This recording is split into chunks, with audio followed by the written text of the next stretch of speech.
Greetings, saludos. I'm Consuelo. Thank you. Thank you for joining us during this humble presentation. Really, it's about once upon a time, right? As a young girl, daughter of immigrants, English language learner, uh, wanting to go after that, which my father would always tell me, eres el sueño americano, that I was the American dream. Well, who would have ever thought, right, that all these years later, we would be sharing truly what it is, the American dream story. Welcome to Educational Achievement Services. As you can see on the screen, our mission and our vision. And one thing I have shared with our team 25 years later is that we are here to serve. So our brand is about service before profit.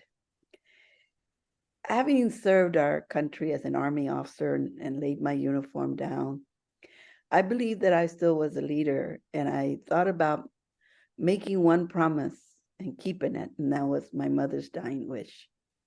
She grew up in a barrio, that small community along the border in Texas, and she began to see all of the changes that were happening, especially with the next generation. And, the idea that no matter where you come from, no matter where you start, you can always look out with hope and with a bright future. Well, here we are.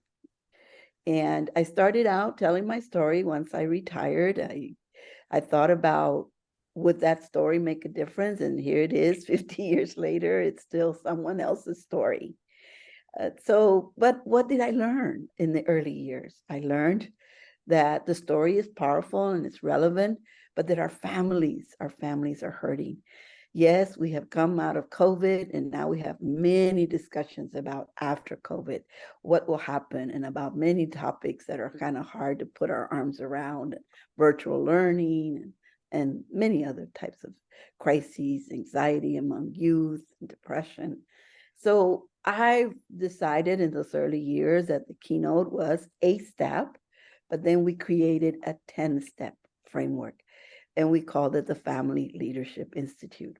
As you can see on the screen, they're standalone modules, but we started with the idea that families still matter, and that families actually are leaders at home, and that the child also can be inspired and motivated to be a leader.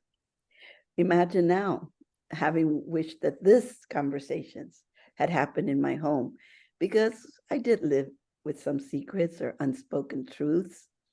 And the idea is that in these gatherings, whether it's virtual or on-site, that we meet families where they're at.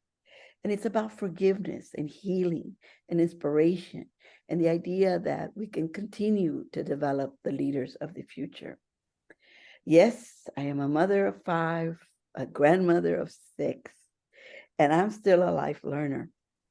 And these modules still provide hope and inspiration for my own personal life, and as I share them with my daughters and their families. So I hope that you will join us in these humble conversations.